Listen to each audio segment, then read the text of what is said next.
दोस्तों नमस्कार, आप सभी का फिर से स्वागत है। आज आपके लिए अष्ट सिद्धि के दूसरे भाग को लाया हूं। आप में से कोई यदि पहले भाग को नहीं देखा तो प्लीज पहले भाग का लिंक डिस्क्रिप्शन बॉक्स में दिया हुआ है, आप जरूर देखें। तो चलें बिना विलंब किए भाग 2 को आरंभ करते हैं। साथ ही आपसे विनम्र आग्रह है कि इस चैनल को यदि आपने अभी तक सब्सक्राइब नहीं किया तो अवश्य कर लें। दोस्तों, इससे पहले हमने जाना अनिमा, महिमा, लघिमा, गरिमा के बारे में। अब हम जानेंगे प्राप्ति, प्राकाम्य, ईशत्व और वशित्व के बारे में। तो 5वां सिद्धि है प्राप्ति। संस्कृत में एक शब्द है जिसे प्राप्ति कहा जाता है, जिसका अर्थ है प्राप्त करना और अधिग्रहण करना।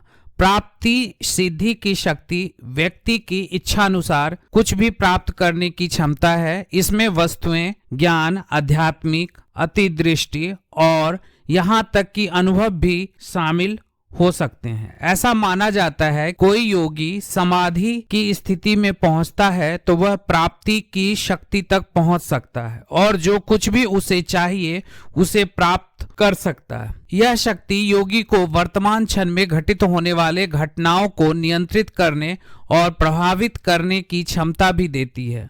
प्राप्ति सिद्धि एक शक्तिशाली योग क्षमता है जो योगियों को जो कुछ भी वे चाहते हैं उसे प्राप्त करने की क्षमता देती है। इसे ध्यान और चिंतन के माध्यम से, साथ ही किसी के वांछित परिणाम की कल्पना करके भी पहुंचा जा सकता है, जैसे कि वह पहले ही प्राप्त हो चुका हो।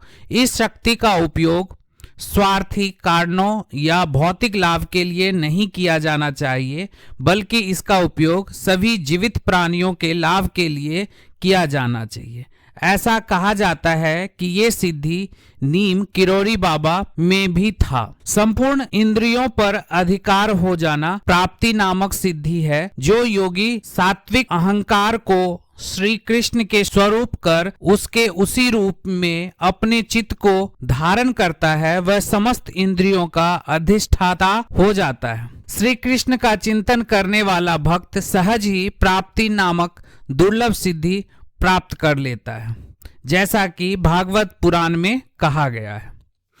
छठी सिद्धि है प्राकाम्य। छठी सिद्धि है प्राकाम्य सिद्धि। इस सिद्धि को प्राप्त करने के बाद व्यक्ति किसी के भी मन की बात को जान और समझ सकता है, किसी की भी इच्छा को भांप सकता है, चाहे सामने वाला व्यक्ति बताए या नहीं।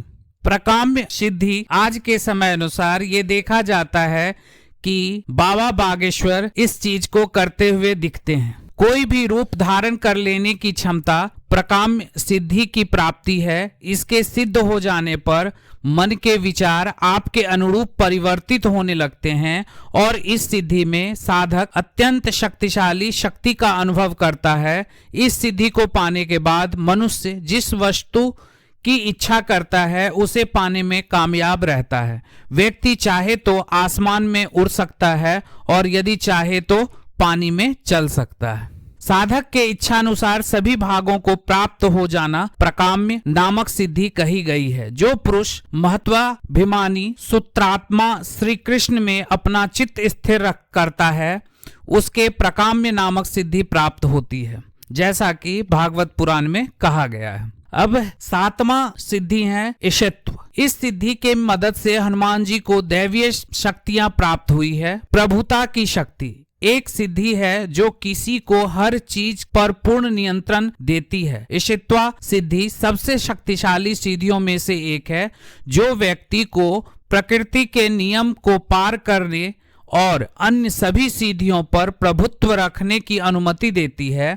ईशत्व संस्कृत का एक शब्द है जिसका अर्थ है सर्वोच्चता और श्रेष्ठता। इसका मूल शब्दांश ईशा है जिसका अनुवाद भगवान है। योग के संबंध में यह 8 प्राथमिक सिद्धियों में से एक है जिसे एक योगी निरंतर और गंभीर ध्यान और अन्य योग रणनीतियों के साथ प्राप्त कर सकता है। ये सिद्धियां विशेष योग्यताएं या असाधारण क्षमताएं हैं जिनकी चर्चा पतंजलि के योग सूत्र में की गई है। ईशत्व की सिद्धि शासकत्व या भगवान बनने की उपलब्धि है। इसमें सृजन पर वर्चस्व और इच्छानुसार विध्वंस करने की क्षमता शामिल है। ईशित्वा की शक्ति केवल शारीरिक क्षमताओं तक सीमित नहीं है, यह अपने मालिक को उनकी मानसिक, भावनात्मक और आध्यात्मिक स्थिति को नियंत्रित करने और हेरफेर करने की क्षमता भी प्रदान करता है। यह सिद्धि व्यक्ति को सामान्य मानवीय अनुभव की सीमाओं को पार करने और जागरूकता और समझ के उच्च स्तर तक पहुंचने की अनुमति देती है। ऐसा माना जाता है कि ईशित्वा पर पर्याप्त महारत के साथ व्यक्ति दिव्य ज्ञान तक एकता की समझ प्राप्त कर सकता है। ईशित्वा सिद्धि एक प्राचीन योग अभ्यास है जिसका उपयोग सदियों से साधकों को उनकी आध्यात्मिक यात्रा में मदद करने के लिए किया जा रहा है। यह इस विश्वास पर आधारित है कि विभिन्न योग तकनीकों में महारत हासिल करके और 7 प्राथमिक चक्रों को खोलकर व्यक्ति जागरूकता और समझ के उच्च स्तर तक पहुंच सकता है। लगातार अभ्यास के माध्यम से इस शक्तिशाली सिद्धि पर महारत हासिल कर सकता है और इसे अपने आध्यात्मिक विकास और ज्ञानोदय के लिए उपयोग करना संभव है। शरीरों और जीवों को अपने इच्छानुसार प्रेरित करने की सामर्थ्य ईशित्वा नामक सिद्धि में है। भागवत पुराण में स्वयं भगवान श्री कृष्ण ने उद्धव से कहा है कि जो त्रिगुणमयी माया के स्वामी मेरे काल स्वरूप विश्व रूप की धारणा करता है वह ईशत्व नामक सिद्धि प्राप्त कर लेता है, जैसा कि भागवत पुराण में कहा गया है। 8वां जो सिद्धि है वो है वशित्व। वशित्व प्रत्येक प्राणी को वश में करने की क्षमता। वशित्व एक संस्कृत शब्द है जिसका अर्थ है स्व आदेश और स्वयं पर स्वामित्व, मोहक और स्वयं का स्वामी होना। यह अष्ट सिद्धियों या 8 मुख्य विशेष कौशल या असामान्य क्षमताओं में से एक है जिसे एक योगी गहरे और लंबे समय तक ध्यान और अन्य योग प्रथाओं के माध्यम से प्राप्त कर सकता है। सबको अपने वश में कर लेने की शक्ति का नाम वशित्वा, जो योगी श्री कृष्ण के नारायण स्वरूप में, जिसे भगवान भी कहते हैं, मन लगा लेता है, उसमें श्री कृष्ण को स्वाभाविक गुण प्रकट होने लगते हैं और उसे वशित्व नामक सिद्धि प्राप्त हो जाती है, जैसा कि भागवत पुराण में कहा गया है। तो दोस्तों ये थे 4 बचे हुए सिद्धियां। कुल 2 भागों में 8 सिद्धियों के बारे में आपको बताया गया है। तो ये जानकारी आपको कैसी लगी? यदि आपको ये जानकारी अच्छी लगी तो चैनल को सब्सक्राइब कर दें, वीडियो को लाइक कर दें, साथ ही कमेंट और शेयर जरूर करें। धन्यवाद।